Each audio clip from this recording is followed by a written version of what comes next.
আসসালামু আলাইকুম ওৰহমতুল্লাহি ওবৰাকাতু। এই ফটোখনত থকা ব্যক্তিজনক হয়তো বহুতে চিনিব পাৰিছে আৰু হয়তো কিছুমানে চিনিব পৰা নাই। এখেত হ'ল অসমৰ এজন বিশিষ্ট গায়ক, বিশিষ্ট শিল্পী বাবু বৰুৱা। এখেত কেইদিনমান আগতে এটা গান গাই ভাইৰেল হৈছিলে যে AGP BJP tata bye bye, কংগ্ৰেছক দিলোঁ বুকুতে চাই, এনেকুৱা আছিল নেকি গানটো। তো এই গানটো গোৱাৰ পিছত, ভাইৰেল হোৱাৰ পিছত, যি সময়ত মানুহ কোটি কোটি টকা খৰচ কৰি থাকে ভাইৰেল হোৱাৰ কাৰণে, কিছুমানে কিমান চেলেঞ্জ লৈ থাকে ভাইৰেল হোৱাৰ কাৰণে, আৰু এই ব্যক্তিজন ভাইৰেল হোৱাৰ পিছত সামাজিক মাধ্যমত আহি ক্ষমা বিচাৰিছে যে এইটো মই বহুত কেইবছৰমান আগতে গাইছিলোঁ কা আন্দোলনৰ সময়ত, গতিকে এইটোৰ কাৰণে মই ক্ষমা বিচাৰিছোঁ, মোক শান্তিত থাকিব দিয়ক। তো এই গানটো ভাইৰেল হোৱাৰ পিছত এখেতে ভয় খোৱাৰ কাৰণ কি, মই চিন্তা কৰি অনুধাৱন কৰিব পাৰিছোঁ। হয়তো আপোনালোকে বা কি ভাবে, কিন্তু মই এটা কথা অনুধাৱন কৰিব পাৰিছোঁ যে কিয় এখেতে ক্ষমা বিচাৰিব লগা হ'ল। ইয়াৰ অন্তৰ্নিহিত কিবা ৰহস্য আছে নেকি? মোৰ এটা ধাৰণা হৈছে যে মানুহজনে বৰকৈ ভয় খাইছে। কিয় ভয় খাব লগা হ'ল? জুবিন গাৰ্গৰ দৰে এটা হত্যাক,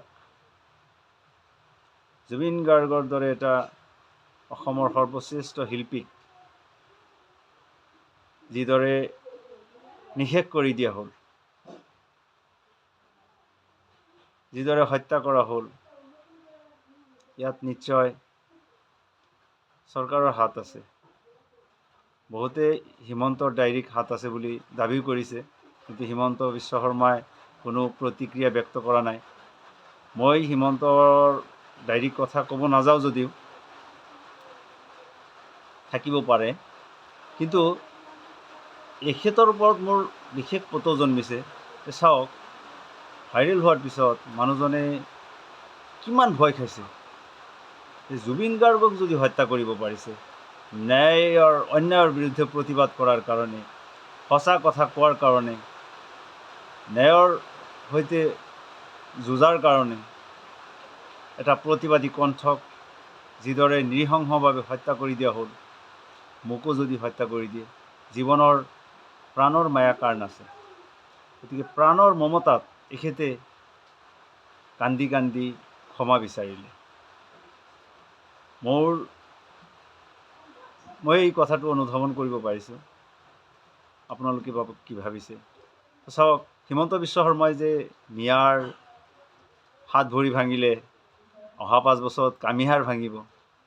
মিয়াৰ কামিহাৰ হিমন্তই ভাঙিব নোৱাৰে। আৰু চাওক, কামিহাৰ আপোনালোকৰ ভাঙিছে। প্ৰতিবাদী কণ্ঠক ৰোধ কৰি দিছে, প্ৰতিৰোধ কৰি দিছে। প্ৰতিবাদ কৰাৰ কাৰো সক্ষমতা নাই। মিয়াৰ কামিহাৰ ভাঙিব নোৱাৰে।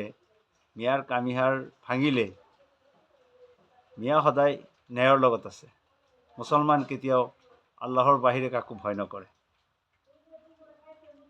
মই আৰু এটা ভিডিঅ'ত কৈছোঁ, মুছলমানে কেতিয়াও আল্লাহৰ বাহিৰে কাকো ভয় নকৰে। হাজাৰ হিমন্ত আহিছে, আহিব, যাব। গতিকে আমি কেতিয়াও কাকো ভয় নকৰোঁ। হয়তো মই কোনো কাকো সেৱা কৰা নাই, প্ৰতিপন্ন কৰিব বিচৰা নাই ভিডিঅ'ৰ মাধ্যমত। মোৰ ভুল হ'ব পাৰে, ক্ষমা কৰিব। তো মই মিলা প্ৰীতিত থাকিব বিচাৰোঁ। আমি মুছলমানে সদায় সকলোৰে লগত মিলা প্ৰীতিত থাকিব বিচাৰোঁ।